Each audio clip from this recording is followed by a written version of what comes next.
Society में दिन प्रतिदिन डिप्रेशन के शिकार होते जा रहे हैं। उसमें से युवक काफी ज्यादा हैं जो धीरे धीरे डिप्रेशन के शिकार होते जा रहे हैं। कभी वो या तो वो अपने आप को सुसाइड कर लेता है या कभी मन में ठान लेता है कि मैं किसी को सुसाइड कर दूंगा।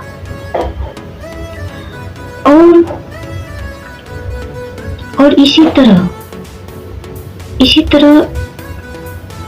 बहुत ही डिप्रेशन के शिकार होते जा रहे हैं। उस सुख के बाद दुख आता है, दुख के बाद सुख आता है।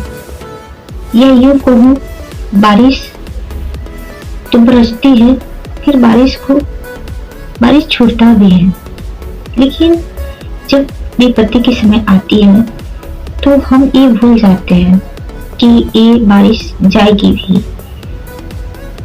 बारिश से हमको एक बात याद आई है कि जब बारिश होता है तो बहुत सारे पानी का बहाव होता है और उसमें बहुत गंदा पानी रहता है, बहुत ही गंदा पानी रहता है।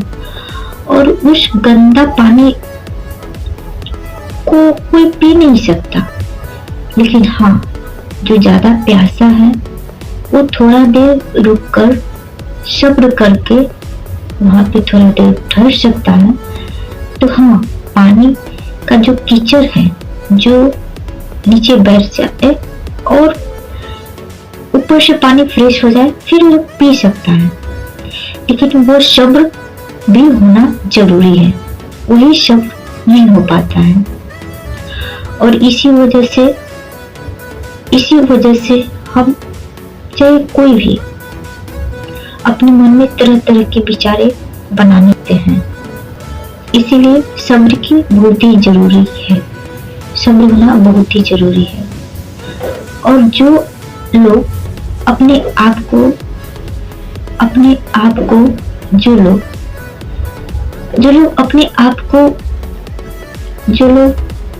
आप को नालायक समझते हैं, उनके लिए एक छोटी सी ये कहानी मैं बताना चाहूंगी। ये कहानी है, एक राजा के दरबार में एक माली रहता था और पहाड़ की चोटी पे बगीचा था और वो माली प्रतिदिन सुबह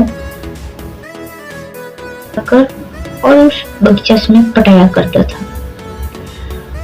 उसके पास एक, जैसे श्रवण कुमार अपने मम्मी पापा को तराजू में बैठा के ले गए थे, वैसे तराजू था और आगे पीछे 2 मटका लगा हुआ था। और उस दोनों मटका में पानी भरकर नदी से पानी भरता था और सीढ़ी चढ़कर पहाड़ पर ले जाता था और पानी पटाता था। उसका रोज का यही काम था। संजोग से क्या हुआ, पिछला वाला मटका उसका थोड़ा सा फूट गया, छेद हो गया और उससे पानी बाहर निकलने लगा। तो बाहर वाला मटका पीछे वाले मटका को देखकर हंसता है और कहता है कि अरे तू तो किसी काम का नहीं रहा, क्योंकि तुम्हारे में तो किसी काम का नहीं रहा। तो पीछे वाले मटका उदास हो जाता है, फिर भी कुछ नहीं बोलता। और इसी तरह से वो पानी पटाता था, अपना पटाने वाला पटाता था। ये कई दिनों से पीछे वाले मटका उदास रहता था और रोया करता था। तो जो पानी पटा रहा था वो उससे पीछे वाले मटके से एक दिन पूछ दिया कि तुम उदास क्यों रहते हो इतना, तुम क्यों रो रहे हो? तो पीछे वाले मटके जवाब देते हैं और कहते हैं कि मालिक, मैं तो फूट गया हूँ, फिर आप मुझे क्यों ढो रहे हैं? मैं तो फूट गया हूँ ना, मैं तो लायक नहीं बचा, फिर आप मुझे फूटे हुए को क्यों ढो रहे हैं? आप मुझे पानी डालते हैं और मैं फुलवारी तक पहुंच भी नहीं पाता, रास्ते में पूरा पानी गिर जाता है। फिर भी आप मुझे क्यों नहीं निकाल फेंक देते हैं? तब वो मालिक कहता है कि देखो, मैं आपको क्यों क्यों फेंकूं?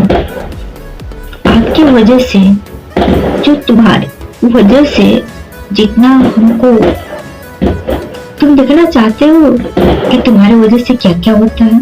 तो पीछे वाला मटका बोला कि हाँ, कि देखो, आगे वाला मटका सिर्फ उस पहाड़ पे जाता है और वहां जितना फूल है उसमें पानी देता है, लेकिन तुम फूटा हुआ भी होकर जब नदी से पानी लेकर पहाड़ तक चढ़ते हैं तो वहां तक जो पानी का छिड़काव गिरा रहता है, उससे नीचे से लेकर पहाड़ी तक जितना हरी भरी हरा भरा भरा हुआ है फुलवारी, वो सब तुम्हारी वजह से है। इसीलिए मैं तुमको नहीं फेंका। नालायक नहीं हो, तुम भी लायक हो। बस यही है दोस्तों, हमारे लिए वो मालिक। आप अपने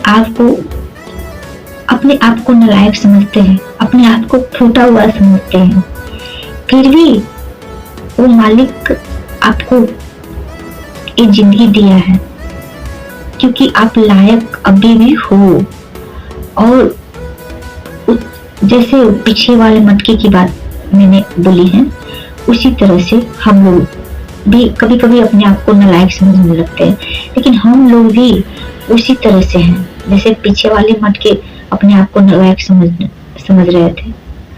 बस जब तक हम लोग उस लायक है तब तक मालिक हम लोग को रखा हुआ है, जीवित रखा हुआ है। ये मालिक तब तक यहाँ हमारे पास, आपके पास है, बस उसका दिलदार करने की जरूरत है, उनका एहसास करने की जरूरत है। और कितना भी बड़ा दुख क्यों ना आए, बस उस मालिक को याद करो, बस सारा दुख यूं ही खत्म हो जाएगा, यूं ही खत्म हो जाएगा। दुनिया का हर इंसान आपको नालायक समझे, पर वो आपको नालायक कभी नहीं समझते। यदि वो आपको नालायक समझते तो यहाँ से कब के खाली कर देते और आप ठठरी खाली बचते, आपका या मेरे चेहरे पर मुस्कान नहीं रहता। बस अपने आप को किसी भी हाल में नालायक नहीं समझिए। बस इतना ही कहकर थैंक यू और मेरे संदेश को सुनने के लिए। और यदि मेरा संदेश आपको अच्छा लगे तो like, subscribe and etcetera etcetera.